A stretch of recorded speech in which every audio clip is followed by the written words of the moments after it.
আন্তর্জাতিক রাজনীতিতে ভারতবর্ষ এখন বিশ্বের তৃতীয় বৃহত্তম অর্থনীতির দেশ হতে চলেছে। সঙ্গে সঙ্গে দেশের আভ্যন্তরীণ নিরাপত্তা, আভ্যন্তরীণ উন্নয়ন, আভ্যন্তরীণ পরিকাঠামোর জোয়ার, আভ্যন্তরীণ পরিকাঠামোর সৃজনশীলতা, এমনকি মজবুত প্রতিরক্ষা ব্যবস্থা এবং উন্নত পররাষ্ট্রনীতি, যা গোটা বিশ্বকে তাক লাগিয়ে দিচ্ছে। সর্বোপরি ভারতবর্ষকে এগিয়ে নিয়ে যাওয়ার এক অদম্য প্রয়াস গ্রহণ করেছে ভারতের অন্যতম প্রধানমন্ত্রী নরেন্দ্র মোদী। আর এখানেই হয়েছে আমেরিকা জ্বালার কারণ। সে ভারতবর্ষের উন্নয়নকে, ভারতবর্ষের এগিয়ে যাওয়ার এই ট্র্যাডিশনকে সহ্য করতে পারছে না। তারই পরিপ্রেক্ষিতে একাধিকবার তার বেফাঁস মন্তব্য, পাগলামি কথাবার্তা গোটা ভারতবর্ষ তথা গোটা পৃথিবীর বিদ্বজনের কাছে হাসির পাত্র হয়ে উঠেছে। কখনো সে ভারতবর্ষকে অন্যতম শত্রু হিসাবে একাধিক কর আরোপ, আবার কখনো বন্ধুত্বের নরম সুর বাড়িয়ে দিচ্ছে। যখন গোটা বিশ্ব তার বিরুদ্ধে আঙুল তুলছে, তখন সে আবার পাল্টা ভারতবর্ষের সঙ্গে বন্ধুত্বের হাত বাড়িয়ে দিচ্ছে। এটা নিছকই একটা পাগলামি মনোভাব, তার অনিদ্রার ফসল। কারণ ডোনাল্ড ট্রাম্প বুঝেই গেছে গোটা বিশ্বে তার হুম্বিতুম্বি নিছক পাগলামি।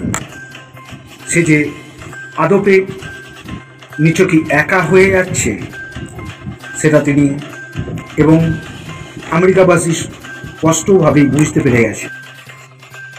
হ্যাঁ বন্ধুরা, আজকে আমরা তুলে ধরছি বর্তমান বিশ্ব রাজনীতির আঙিনায় ডোনাল্ড ট্রাম্পের মুখে আবার নরেন্দ্র মোদীর ভূয়সী প্রশংসার কথা। এখন প্রশ্ন হলো, তাহলে কি সত্যি নরেন্দ্র মোদীর কাছে ডোনাল্ড ট্রাম্প পিছু হলেন? আসুন বন্ধুরা, আমরা তারই আজকে বিস্তারিত আলোচনা আপনার সামনে তুলে ধরছি। প্রসঙ্গত, আজকের এপিসোডটি আপনার ভালো লাগলে অবশ্যই একটি লাইক দেবেন, শেয়ার করবেন। সর্বোপরি আমাদের চ্যানেলে আপনি যদি নতুন হয়ে থাকেন, তাহলে আইকনিক বাংলা চ্যানেলটিকে সাবস্ক্রাইব করে রাখার অনুরোধ করছি। আসুন শুরু করছি। তাহলে কি সত্যিই ভারতবর্ষের প্রগতির কাছে পিছু হলেন ডোনাল্ড ট্রাম্প? কয়েকদিন আগে তিনি বলেছিলেন, ভারত, চীন ও রাশিয়া নয়া ঐক্য নিয়ে মোটেই উদ্বিগ্ন নয়, কারণ সামরিক ক্ষমতায় আমেরিকা বিশ্বের সবার আগে। নরেন্দ্র মোদীর সম্পর্কে কখনো বলেছেন, আমার সঙ্গে মোদীর কথা হলো, তাকে বলেছি যে ভারত সব থেকে বেশি শুল্ক নেয়, আমার সামনে কেউ মুখ খুলতে পারবে না। অসংখ্যবার বলেছেন, আমি ভারত ও পাকিস্তানের যুদ্ধ থামিয়েছি। এইসবের পাশাপাশি দফায় দফায় ভারতকে হুমকি এবং 50% শুল্ক চাপানো তো আছেই। কিন্তু কোন জাদু বলে যেন ডোনাল্ড ট্রাম্পের সুর নরম হয়ে গেল? শনিবার তার আকুল বিবৃতি, মনে হয় ভারতকে আমরা বন্ধু হিসেবে হারিয়ে ফেলব না। মোদি তো আমার প্রিয় বন্ধু। এই তো কয়েক মাস আগেই আমরা দুজন রোজ গার্ডেনে হারলাম একই সঙ্গে, তাই চিন্তার কিছু নেই। এখানেই শেষ নয়। মোদি এবং ভারতকে কাছে রাখতে ডোনাল্ড ট্রাম্প বলছেন, ভারত এখন যা করছে সে পুরোপুরি পছন্দ করছি না ঠিকই, কিন্তু এটাও সত্যি মোদি এক মহান প্রধানমন্ত্রী। অর্থাৎ তিনি রাশিয়ার থেকে তেল কেনা, চীন ও রাশিয়ার সঙ্গে অতিরিক্ত মিত্রতার দিকে অঙ্গুলি হেলন করলেন। তারপর বললেন, ভারত এবং আমেরিকার সম্পর্ক বহু বছরে, বাণিজ্য আলোচনা চলছে, চুক্তি নিয়ে কথাবার্তাও চলছে। ট্রাম্পের এই ভোলবদল ভারত বিস্তৃত হলেও কূটনৈতিক সৌজন্যে এবং কৌশলগত অবস্থান নিয়েছে মোদী সরকার। ট্রাম্প যখন লাগাতার ভারত এবং প্রধানমন্ত্রীকে অসম্মান করছিলেন, তখন প্রধানমন্ত্রী একবারও ট্রাম্পের নাম উচ্চারণ পর্যন্ত করেনি, একটি বিবৃতিও দেয়নি।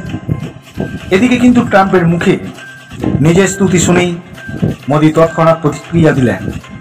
তিনি স্বাগত জানালেন এই বিবৃতিকে, বললেন, প্রেসিডেন্ট ডোনাল্ড ট্রাম্পের ইতিবাচক আবেগ এবং ইন্দো মার্কিন সম্পর্ক নিয়ে যা অবস্থা, সে ব্যাপারে আমরা সম্পূর্ণ একমত।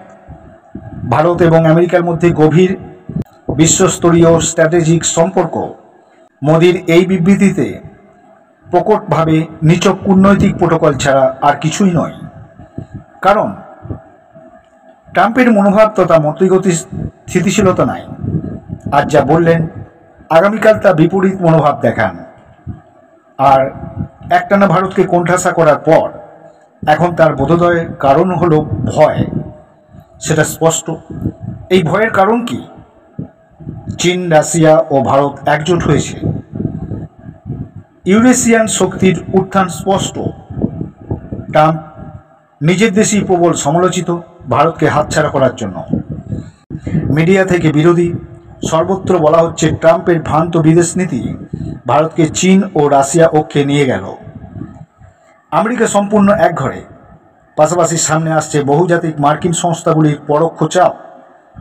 145 কোটি জনসংখ্যার বাজারকে ট্রাম্প যেভাবে অনিশ্চয়তার দিকে ঠেলে দিচ্ছে সেটা আমেরিকার অর্থনীতির পক্ষে বড়সড় ধাক্কা। আমেরিকার বিগ 7 কর্পোরেশনের সিংহভাগ বাণিজ্য ভারতে। এতএব ভারত ছাড়া আমেরিকার কোনো গতি নেই। এখন বিশ্ব রাজনীতিতে একটাই প্রশ্ন উঠছে, অবশেষে কি পিছু হচ্ছেন ডোনাল্ড ট্রাম্প? হ্যাঁ বন্ধু, আজকে এহেন প্রতিবেদন আপনার সামনে তুলে ধরলাম। প্রতিবেদনটি ভালো লাগলে অবশ্যই লাইক শেয়ারের সহযোগে ডোনাল্ড ট্রাম্প সম্পর্কে আমরা মূল্যবান অনুভব কমেন্ট করে জানান। আর আপনি যদি চ্যানেলটিতে নতুন হয়ে থাকেন তাহলে অবশ্যই চ্যানেলটিকে সাবস্ক্রাইব করে আমাদের পাশে থাকুন। আমাদের আবার দেখা হবে পরবর্তী একটি নতুন এপিসোডে। ততক্ষণ সঙ্গে থাকুন। ধন্যবাদ।